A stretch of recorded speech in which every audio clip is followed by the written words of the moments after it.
sides of the stretcher, kneel down next to it, so if we have a violent patient, I have a small barrier between us which could help a little bit to protect me from any swinging that he would do with his fists or his legs. And when you fasten the straps, push on the plastic and pull on the strap. If you're on the side away from the buckles, it makes it very easy to adjust. After the strap is tightened as far as you want it, be sure and tuck it inside the stretcher so you don't step on it when you're trying to carry the stretcher. It's very important because if you trip and fall, your patient could get injured, and so can you.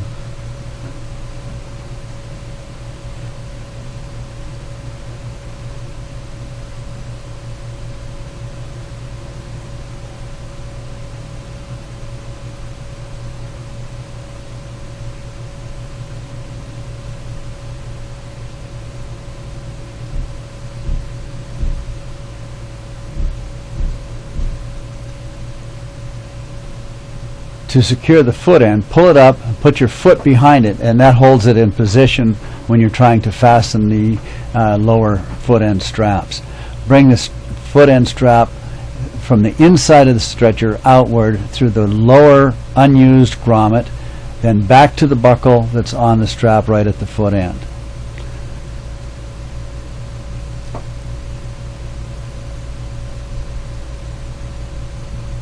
And adjust it just like you would the others.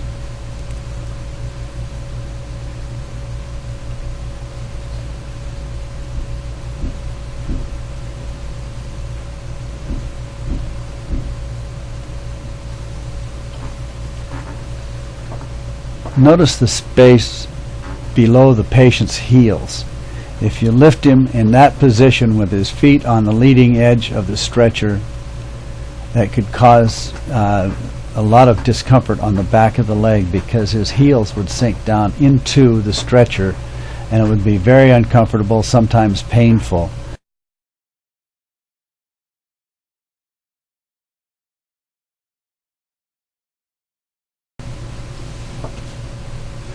Loosen the foot end straps and pull the foot end down so that you'll have some room below the feet. Take all of the equipment that you don't need on the rescue and place it inside the bag. Put the lid down inside the bag and roll the bag up with the straps on the inside. This way you don't lose anything. You take it all with you when the patient is raised up out of the hole. Place the bag below the patient's heels.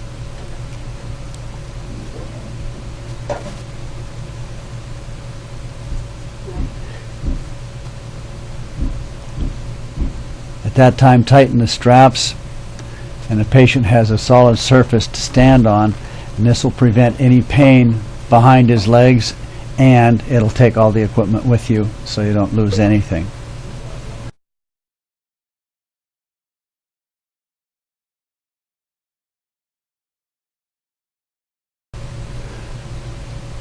Normally when we rig this stretcher for a vertical lift, we'll start the rope through the top end of the sked, and that is done if you have enough room for one or two people to stand the sked up on the ends and you can do the lifting. In this case, we'll simulate that there isn't enough room for two people to get in there and you don't have room to stand the thing up by yourself. So what we'll do is we'll pass the rope through the grommets in the shoulder area, and we'll pull it down to where the knot is level with the top end of the sked. Just lay it over the top end, make sure that it's in the center, then pass the rope down through the handles, through the two grommets in the waist area or by the thighs,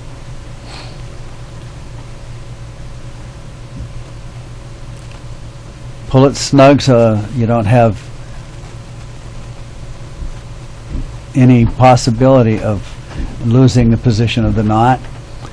Then you pass the rope through the handles again, through both loops on the handles, then inside the stretcher,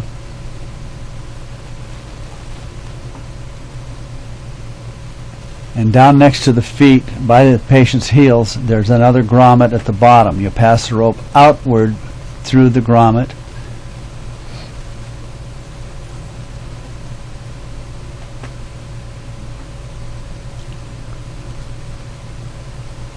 After both ropes are rigged in this manner, we'll tie the ropes in a square knot. Be sure the rope is underneath the stretcher. So you tie your square knot, and all this does is bring the ends of the rope together so there's a sling for the patient to stand in. At that point, you insert the rope through the carrying handles from the outside inward. Be sure the rope comes up next to the feet, over the foot end of the stretcher. And at that point, you tie another square knot. But in this case, it has to be safetied off with the overhand knot on each end. Or if you make a mistake and tie a half hitch accidentally, tie 2 half hitches. In this case, we're tying a square knot now. And I will purposely tie a half hitch on the other side. If you do that, tie a second one, because we don't want to have any chance that anything could slip and side load that knot. I would put my life on that knot any time. An alternate knot would be a double fisherman's, which we won't show here.